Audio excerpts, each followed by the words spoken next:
informe del panel de expertos independientes de la OEA documenta la fase más grave, la fase más sofisticada, así lo ha calificado, de represión política en Venezuela tras las elecciones de julio del 2024. Rescatemos algunas cifras que se han manejado en este informe.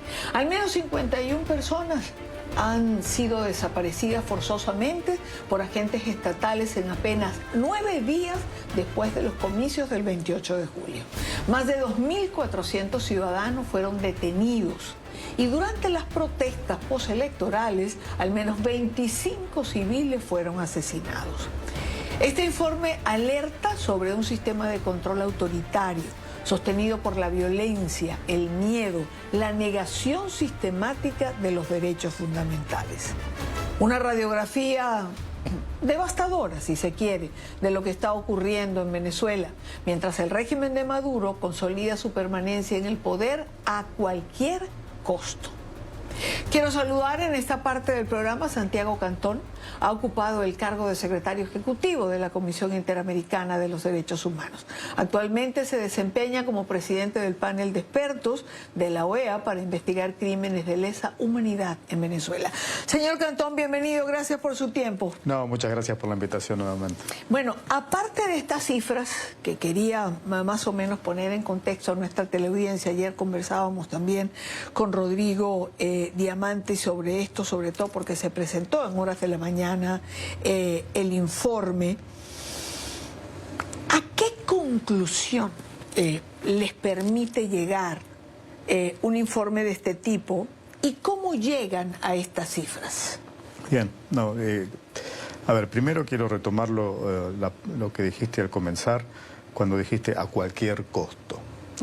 Ese costo claramente son víctimas de violaciones a los derechos humanos y a cualquier costo quiere decir que realmente no les interesa que haya víctimas de violaciones a los derechos humanos, y eso ha quedado demostrado no solo en este último informe, el cuarto informe que presentamos, y que el objetivo fue enfocarse principalmente en la violencia postelectoral, sino uno puede remontarse dentro de lo que estamos hablando en la Corte Penal Internacional, uno puede remontarse al 2014, posiblemente muchos venezolanos y venezolanas se pueden remontar inclusive antes del 2014, pero definitivamente en estos últimos 11 años ha habido un plan sistemático de violaciones a los derechos humanos y de crímenes de lesa humanidad.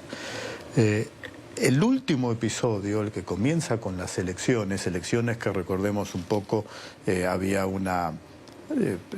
con anterioridad a las elecciones había numerosas encuestas que daban una amplia mayoría a la oposición, y luego se demostró con el resultado de las elecciones que en efecto había ganado con una amplia, indiscutida mayoría la oposición, pero que el gobierno de cualquier manera decidió romper el proceso electoral y quedarse en el poder. Para hacer eso tuvieron que aumentar, profundizar toda la represión que ya venía desde hace 10 años. Y la profundizaron con mayor cantidad de detenciones arbitrarias, con una nueva práctica de desaparición forzada, que en nuestra región sabemos que tiene una historia muy trágica. Aquí hay que aclarar que en muchos de estos casos, estas desapariciones forzadas, las personas luego aparecían, pero estaban durante 1, 2, 3, 4, 5 días en situación de desaparición forzada, y eso es claramente es el delito. Y luego tortura, que continúa.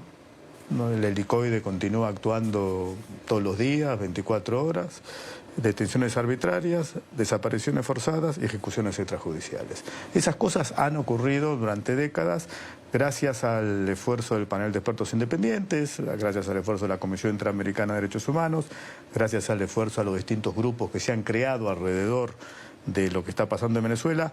Todas las violaciones masivas y sistemáticas a los derechos humanos y los crímenes de lesa humanidad están muy bien documentados durante esta última década y media. ¿Eso qué significa? Que tarde o temprano va a haber justicia. Creo que es lo que hay que rescatar. Claro, lo que uno se pregunta, o las preguntas que surgen siempre cuando se dice tarde o temprano va a haber justicia. ¿Cuándo? Es la pregunta que todos se hacen, evidentemente porque uno se desespera. La violación de los derechos humanos es de tal dimensión que uno quisiese que fuese ya, porque documentados, o sea, ¿se necesitan más pruebas para llegar a eso? A nuestro juicio no, y eso es importante destacarlo. ¿Por qué lo digo? Nuestro juicio, con los informes que nosotros hemos hecho, los informes que ha hecho las Naciones Unidas, los informes que ha hecho la Comisión Interamericana, la Fiscalía de la Corte Penal Internacional, y eso lo ven un año, tiene pruebas más que suficientes para ordenar órdenes de captura, que es la etapa que vengo diciendo también hace bastante, que es la etapa que falta completar en esta etapa en que se encuentra el caso ante la Fiscalía de la Corte Penal Internacional. Hay más que suficientes pruebas de que, muchísima prueba en casos de torturas, muchísimas pruebas en casos de detenciones arbitrarias, más complicado tal vez encontrarlas en los otros temas, pero están, las pruebas están y la Corte Penal Internacional lo tiene y tiene que actuar. Es lo único que falta, y esto lo venimos diciendo hace bastante, en esta etapa del proceso ante la Corte son las órdenes de captura. Lamentablemente lo que ha sucedido en la Fiscalía de la Corte Penal Internacional puede demorarlo, pero tal vez no. O sea, hay que seguir apostando a que la justicia internacional avance y haya justicia en Venezuela. Yo insisto, como de tarde o temprano, por mi experiencia en la Comisión Interamericana, los casos se demoraban años en llegar a la Corte y que haya una decisión de la Corte, pero al final hay. Yo creo que eso es lo importante que tienen que entender. Lo que hay que rescatar. Correcto. Ahora, usted ha mencionado algo que ha causado igual preocupación y tiene que ver con el fiscal Karim Khan, que se ha apartado temporalmente de su cargo. Usted dice no tendría que retrasarlo, eso esperaríamos todos. Sin embargo, usted conoce quizás más que nosotros cómo opera esto dentro, quién sigue, quién no sigue, el proceso avanza. ¿Puede alguien en lugar del fiscal Khan dictar actos de detención? A ver, primero la respuesta corta a la última pregunta es sí, puede. Va a haber un acting, una persona que va a estar a cargo de la Fiscalía y va a tener los mismos mandatos y funciones que el fiscal anterior. Por lo tanto, sí puede hacerlo.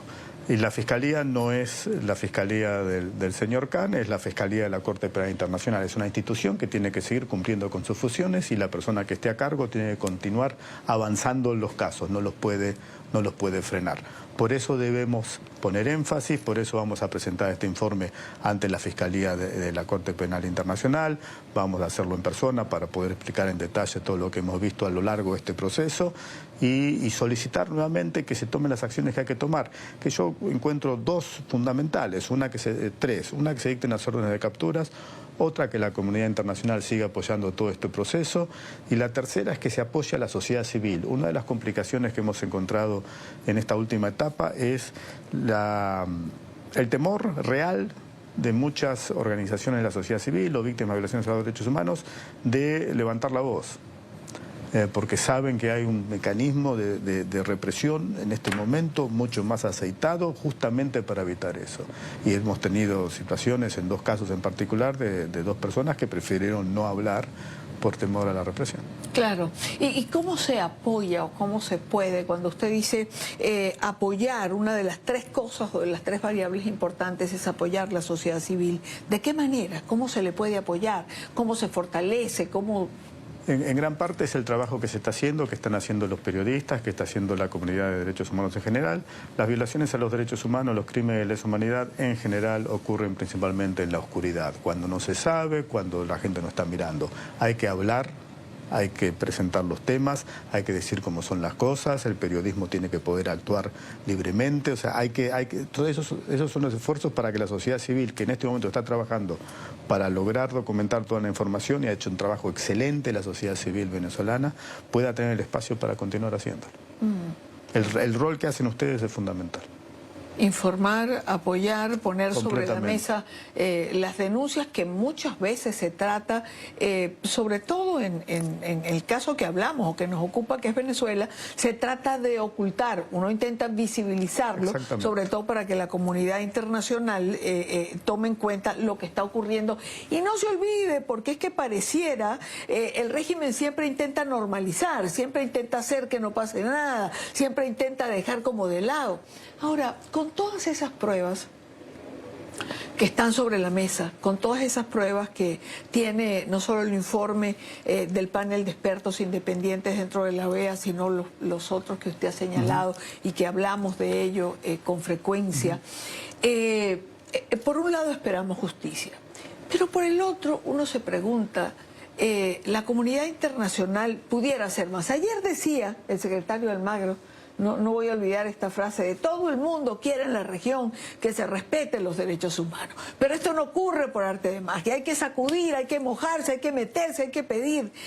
¿Por qué a ratos se tiene tanto miedo, por un lado, de asumir posiciones claras, concretas, frente a los regímenes o a los gobiernos que vayan contra los derechos humanos?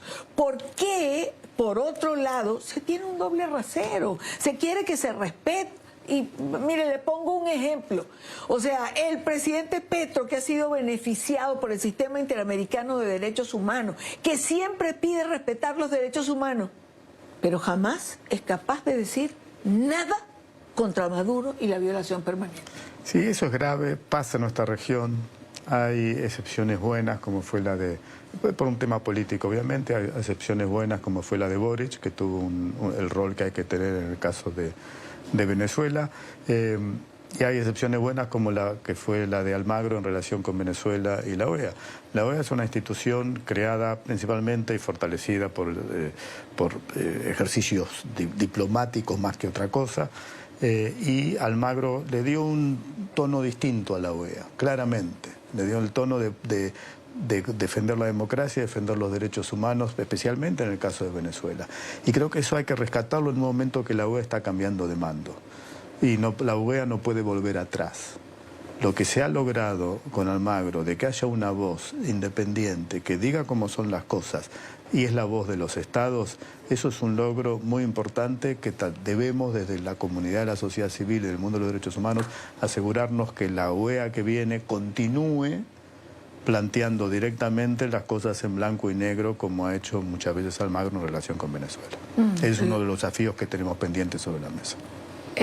Por supuesto, porque Almagro ha sido, bueno, siempre lo comento, los venezolanos tenemos siempre que estar agradecidos con Luis Almagro. Él hacía ayer un recuento y decía, el tiempo pasa rápido, a la gente se le olvida que cuando llegamos a la OEA, no se hablaba tanto de Venezuela ni de la violación a los derechos humanos. Y de una manera o de otra, Almagro puso sobre la mesa el tema de Venezuela. Decía también, no puede la OEA ni ningún otro organismo quitar un gobierno, poner otro, quitar un régimen, poner otro. Eso se piensa con el deseo y con las pruebas. Pero ha jugado un papel fundamental. ¿Temores de que esto llegue hasta ahí o qué? La OEA anterior, y me voy a remontar a solamente unos pocos años, como fue el caso de José Miguel de Insulza o Miguel Ángel Rodríguez, no cumplió esa función.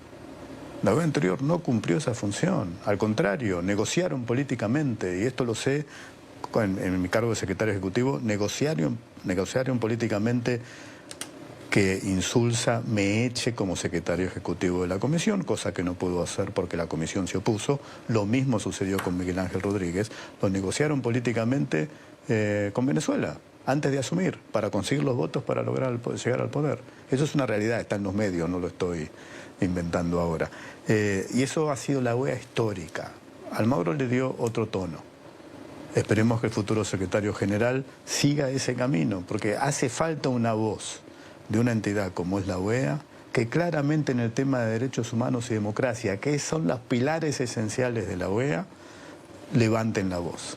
Y eso es lo que tenemos que asegurarnos, que el futuro secretario general haga lo mismo. Hay quien señala, es decir, digamos que hay dos corrientes, por decirlo de alguna manera, o dos aristas en relación a la OEA. Uno dice que es un organismo que no sirve para lo que tendría que servir, otro que tiene que preservarse.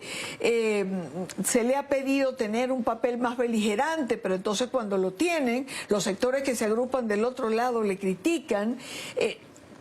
¿Cómo lograr un equilibrio? Es decir, ¿no tendría que estar la defensa de los derechos humanos o tener un catálogo de acción que se respete más allá de la derecha, de la izquierda, del rojo, del blanco, del azul, en fin? Y eso es y en teoría eso es la Comisión Interamericana de Derechos Humanos. En el marco de la OEA, la Comisión Interamericana ha sido históricamente independiente. Está con algunas dificultades actualmente, pero esperemos que siga manteniendo esa independencia. Y por eso, en ese contexto que tú mencionas, la Comisión Interamericana de Derechos Humanos siempre ha levantado la voz, nunca se ha silenciado. Y eso es la diferencia que hay entre lo que es la OEA y lo que es la Comisión Interamericana, a pesar de que esté dentro de la OEA. Entonces creo que ese es un aspecto muy positivo. Ahora, lo que le dio Almagro a la OEA fue una voz distinta que la que ha habido en los últimos 7 décadas de existencia de la OEA. Una Secretaría General que levanta la voz y no se limita a la búsqueda de consenso y a los acuerdos diplomáticos. Cuando llega un momento denuncia las cosas tal como son, y no solamente se quedó ahí, sino que inventó un procedimiento como es este panel de expertos para poder seguir avanzando en este camino. Eso es lo valioso que se ha hecho y eso es lo que hay que tratar de mantener. Pues ojalá, señor Cantón, y así sea, para beneficio de la región en general, aunque muchos no lo comprendan. Agradecida por su tiempo y por estar aquí. Una alegría estar aquí nuevamente. Muchas gracias. Gracias a usted.